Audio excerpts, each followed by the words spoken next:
Not enough people are talking about the biggest lawbreaker in the Trump administration, which is the man who is the Office of Management and Budget Director, Russell Vought. This man has single-handedly caused a lot of the chaos, destruction, trauma, stress, anxiety, and has negatively impacted the life, the livelihoods, the progress of Americans and other people around the globe because of his lawlessness and blatant, flagrant violation of our laws.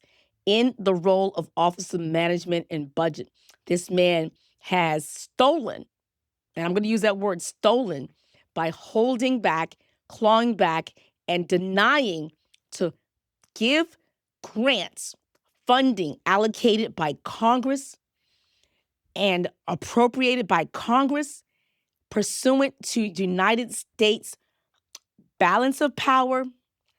We have three equal branches of government, and only Congress has the power of the purse, and only Congress can revoke grants already allocated and appropriated. There is a law called the Impoundment Control Act, which stops the executive branch from seizing funding that had already been allocated from Congress. This man went in front of the United States Senate and told those senators that he did not believe in that law, despite the fact that the United States Supreme Court has affirmed multiple times that that law that was created in 1977 as a direct reaction of former President Richard Nixon's doing the exact same thing, holding grants that are allocated, not passing them on as required, to stop him, to say it's against the law. So he's been violating law since January 2025, but he said he did not believe in that law.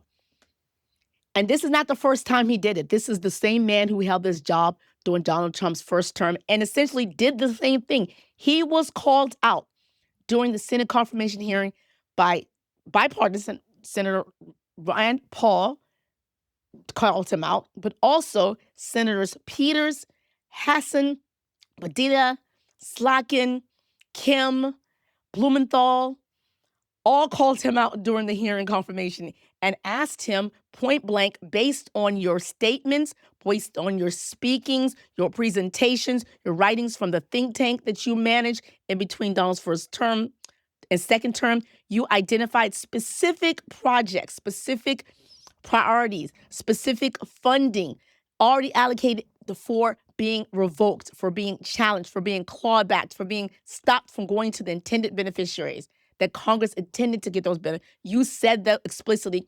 Come in front of Congress. When they asked him explicitly, would he forward those fundings? He said he would. So he purged himself because immediately after that man was confirmed by all of the Republicans in Congress who were there. So they heard him say that he does not believe in the Impoundment Control Act, despite the fact that it's been affirmed by the Supreme Court. They heard him say that, and they still voted yes on this man. So they were well aware that he was going to do the things that he has done. The Democrats on the committee said this man is dangerous. He's going to stop our veterans from getting their funding. He's going to use funding as leverage during government shutdowns. He's going to subject federal civilian employees to a loyalty test to Donald Trump. He's going to try to corral those that are existing into a new schedule so that it makes it easier to fire them if they don't show sufficient loyalty to Donald Trump. That he's going to punish blue cities and blue states. They said he has given all indications before his prior time serving that role, during his time heading this think tank, to show that this is what this man is going to do. We cannot have this man do this. And so all of the struggles we've seen, there's been so many examples of him taking fundings. And here's the thing, he puts the onus and pressure on the person whose funds he steals to have to go get a lawyer, to go to court, to petition the court and win before he releases it. He releases the funds, but it takes the money. And here's the thing, is that when they win, those plaintiffs, the unions, the schools, the universities, the association, the nonprofit groups hire lawyers, and we, our tax dollars, have to pay back the lawyers for having to sue to give money that he should already give the money. So he's costing us money. And more than that, some of the money he's impounded, he's not only violated the Impoundment Control Act, arguably, this man has also violated the Anti-Deficiency Act, which says that you do not divert funds, and it's a misappropriation from allocations that was intended for one purpose to another purpose. There is reporting that he took some of the USAID funding when they dismantled the USAID unlawfully, by the way, and used that to fund between 1 million and 14 million additional security because he's been the face of his actions, and there have been reports and they plastered his face. I'm sure this man has gotten a lot of threats from people who do not like the fact of what he is doing. And because he's behaving unlawfully and violating multiple laws, he feels he needs more security. Hire your own security, you're gonna be unlawful. Don't use our funding for money that was, anyway. So that is why this man is dangerous, because he said he was gonna do this. The Republicans in Congress put him in place anyway. He has been consistently, he's a tyrant. When I show you the list of things, the list of grants he's been taking from us, it's impacting our health research. He's taken money from Meals on Wheels that go to vulnerable shut-in communities. He's taken money from Head Start programs, money to revitalize and change the sewer system in impoverished neighborhoods, for solar panel projects to help communities that don't have good energy to have better energy programs. He's taken away research funding that goes towards Alzheimer's research, HIV and AIDS research, heart disease research, all because he does not believe they align with his ethno-Christian fascist beliefs. He was caught on a secret recording saying that he wishes the United States only allow migrants or immigrants that are Christian. He said that we can foreshadow and looking forward to the largest deportation effort in the United States history. What we're seeing now, this man said he wrote several dozens, if not over 100 of the executive orders that Donald Trump had been dishing out. He wrote these. It's so interesting because during this secret recording, he said that he believed that during Donald Trump's first term, there was a shadow government of people running and people within the federal civilian workforce that were actively working against Donald Trump's interests. And so that's why this time they're going gung-ho. And for you to confuse and every accusation is a confession with these people, because what he essentially did was be a de facto president in between Donald Trump's first term and second term. If Donald Trump really is just implementing and issuing the executive orders that this man wrote, dangerous, lawless, unlawful executive orders. Said he doesn't believe in abortion, even in the cases of the life of the mother or in cases of incest or rape. He is an absolutionist when it comes to that. So this is the man that has ruined a lot of our lives. And the Republicans let him do it. And they say things like, what can we do? We can't control him. You can impeach him. You can impeach him. He was appointed and then confirmed by Senate, and the Senate can remove him. Now, I'm going to share with you a video, montages I created of him lying, his perjury, because again, every single thing you're going to see in his montage, he has done. So I'm going to show you a montage when the senators ask him questions, when he was affirmative and said, no, I'm not going to do that. And you know that he did it. So you're going to see all of that in this. So watch that first, and then let's discuss the other side, what actually can be done. Since the Republicans saying we can't do anything, since they're ceded their authority and their power to actually impede him, what can we do? Will you obey the Constitution and will you obey the law as written and interpreted? Yes, Senator. Has the president-elect had conversations with you about restarting Schedule F? I don't speak to the conversations that I have with the president. Just say a little prayer. Get your money, man. Life goes on. That's all. Yes, I am. You or any other managers asked candidates for employment or current employees if they have who they have voted for in the presidential election, what party they are affiliated with, or No. you have never, no one that you know of. No. And Just say a little prayer. Get your money, man. Life goes on. That's all. Yes, I am. Hopeful for tonight. Take this music. If confirmed, you'd play a role in negotiations to prevent a government shutdown later this spring. Why have you repeatedly advocated the use of the threat of a government shutdown as a political bargaining chip?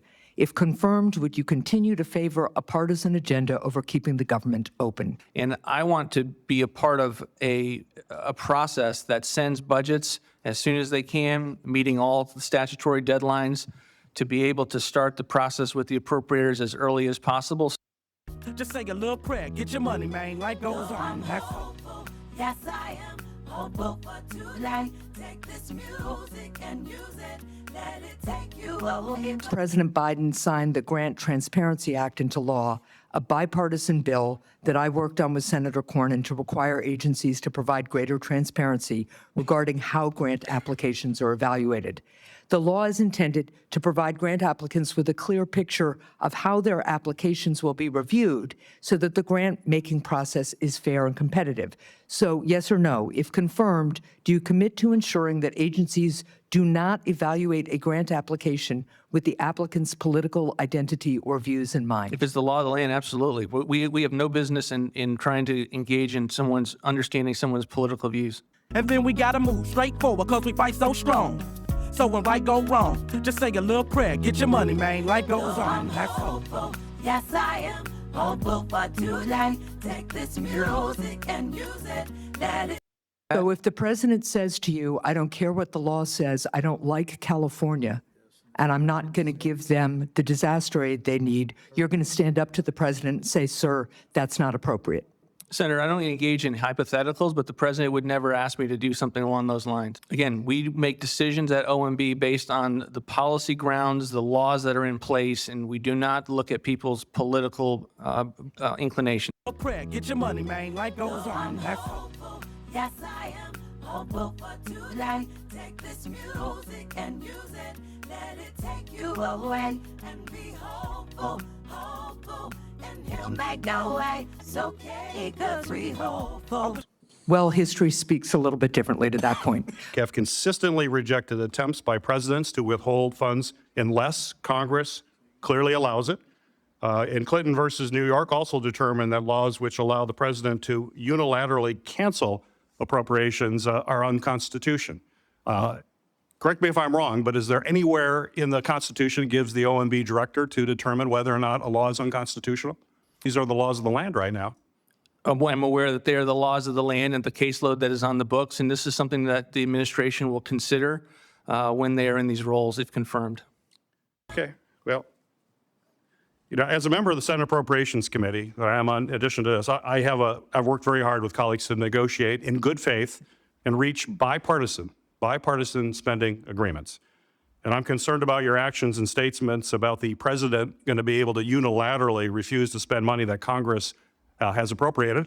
I get it, he ran for office, but that doesn't change the Constitution. There are other processes that we have to go through. We don't allow presidents to act outside of the Constitution. I would certainly hope you'd advise the president that he is also bound, that he will take an oath of office here in a few days to uphold the Constitution, and we have to abide by that, not because you just believe something. There is a process to go through. But my question is, how will Congress be able to negotiate in good faith if the president is simply able to disregard the bipartisan laws that are passed through the appropriation process? How do we negotiate with someone who says, I'm just going to do what I want, to the hell with the Constitution? Sir, that's not what I've said. I've said that the president has run on the issue of impoundment and has reminded the country that 200 years of presidents have used this authority, and will be developing our approach to this issue and strategy once his administration is in office. Says, I'm just going to do what I want, to the hell with the Constitution. Again, Senator, I think that's a mischaracterization of the president's viewpoint on this matter, and it is not something in which would impact bipartisan negotiations. Just say a little prayer, get your money, man, life goes on. That's all. Hopeful, yes I am hopeful for tonight. So if the president can refuse to spend appropriations passed by Congress, wouldn't he now just basically have the power to simply pick all the winners and losers who receive government funding? He has all that power. Again, there are 200 years of practice by the presidents of the United States have used So you're this. saying these courts are wrong? That's fine if they're wrong, but these are the laws of the land right now. I'm aware that they are the laws of the land and the caseload that is on the books, and this is something that the administration will consider when they are in these roles, if confirmed. So you're going to continue to challenge and break the law going forward? Sir, I'm not going to continue to break the law. I'm giving you my commitment to uphold the laws of this land. So when right go wrong, just say a little prayer, get your money, man, life goes on. That's all. Hopeful, yes I am hopeful for tonight. Take this music and use it, let it take you away. Congress has granted the president broad authorities to respond to real emergencies and crises, like pandemics and natural disasters. However, past administrations of both parties have unfortunately abused these authorities, as the chairman and I have noted. In fact, Senator Paul and I have worked together on bipartisan legislation to curb the abuse of presidential emergency powers and reassert proper congressional oversight. And I'm deeply concerned about reporting that indicates that you designed the plan to abuse the National Emergency Act to circumvent laws passed by Congress by moving military construction money to build the border wall. Do you commit? So my question for you, sir, is do you commit to not recommend the use of presidential emergencies to accomplish the president's policy agenda? We were specifically using the transfer authority that had been provided in the language of the Department of Defense appropriations to be able to transfer that authority to the Army Corps of Engineers for its use on the border wall. It was specifically a transfer authority that Congress had given the president. Just say a little prayer, get your money, man. Life goes on. That's hopeful. Yes, I am hopeful for today. Take this music and use it. Let it take you away. For disaster relief all around the country, will you commit to releasing those funds promptly and fully to the areas that depend on that disaster relief funding? We will continue to release the money that's appropriately been funded for these areas, as we always have with regard to the FEMA dollars. Just say a little prayer, get your money, man. Life goes on. That's hopeful. Yes, I am hopeful for today. Take this music and use it. Let it take. I'm the ranking member of the Veterans Affairs Committee. I'm concerned by your proposal that there should be a means test for who deserves Veterans Affairs disability compensation. For me, nothing's more important than caring for our veterans. I think that is true of many of us on both sides of the aisle. Do you believe that veterans should receive disability benefits only if they qualify under some kind of means test going to veterans? Again, I'm not going to speak to the. So you're not going to answer that question, but you have in the past taken the position there should be a means test. The president has always fully supported veteran spending and put forward everything that they need for that the Department of VA does, and I fully expect that to continue. When asked clear constitutional questions about the allocation of money, you can't answer a straight constitutional question. Again, we're going to disagree on policy. There's no question about that, and that's not my issue with you. My issue is the constitutional side, because you are going to swear an oath to the Constitution, not to Donald Trump, just like any other confirmed official. So can you confirm for me, please, that you will abide by the Constitution and current law as it is, not what you wish it to be? I absolutely will abide by the Constitution at all times. I just want to hear that when you hold up your hand, like many of us have done in this room, to put themselves in harm's way, that you're going to protect and defend the Constitution as interpreted by the people who are in a position to interpret it, like our Supreme Court. And that's what bothers me about you. It's not that we disagree on policy.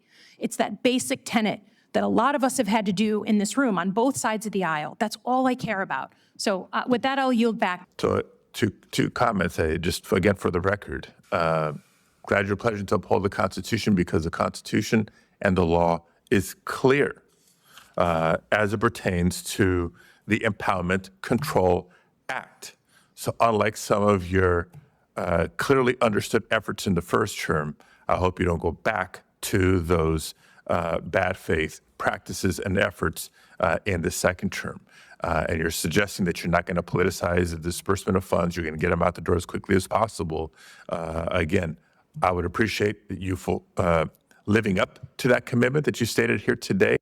Senator, I would not politicize the dispersing of federal funds in any capacity, and I do support and will take an oath to uphold the Constitution, and that will continue if confirmed in this capacity. So you ain't gotta cry today, sit at the light so long, and then we gotta move straight forward because we fight so strong. So when right go wrong, just say a little prayer, get your money, man, life goes on. There is nothing Christian about someone that takes back funding that impact vulnerable communities, children, the elderly, the handicapped, hard of hearing, people who are impoverished, marginalized in the most vulnerable positions. And because He doesn't believe they are on the same side of his culture war, that they are not entitled to funds despite the fact that they've already done every single thing they needed to do to be awarded those grants. He's going to steal those grants from them. He's caused us to retract and retreat in progress as it relates to health research, because he clawed back a lot of health research grants, including grants for dealing with things like the high maternal mortality rate that impacts people from my communities, and infant mortality rates that disproportionately impacts people from my communities, sickle cell research, research related to gender identity and gender issues, anything that he believes is not worth it to him. He thinks that he can punish them, and he can punish people by taking funding from them. He says, I do not believe in that. Now, it's a short-term plan, which is so interesting, is because people like that, they do not realize the extent to which people actually love the government the way they have it.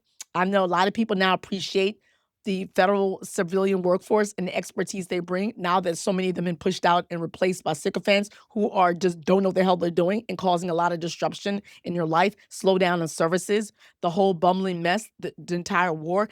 It looks like they're doing nothing for the economy. The American people are suffering under higher rates of inflation, higher unemployment, consumer confidence is down, housing prices are like stagnant in terms of people can't afford the homes, they can't afford their child care costs, they can't afford the cost of living has gone up. They are just being challenged. There are recessions in 22 states. There's just a lot of problems that we have going on right now in the United States. And a lot of it can scale back to the fact that this man thought it was wise to remove experts and replace them with civilians, loyalists, Donald Trump loyalists that are interested in, and they're a minority and a shrinking minority, because even the folks that voted for this man, he has abandoned a lot of his principles of America First, of releasing the Epstein files, of helping them with food prices. He's done none of that. He has reneged on every single promise that he made. Hopefully, this is the beginning of the end of Russell Vought. We'll start now, and by November, if we're all around here, we'll be seeing the unraveling and dismantling, disempowering, and of Russell Vought. And this is the beginning of it. Share this video so more people know, so more people are aware. Tell your representative, especially if you have a Republican senator, that you're disappointed in them putting this man in power to destroy your life. And yeah, share the word. Let's talk below. JJ Legal, each one teach one.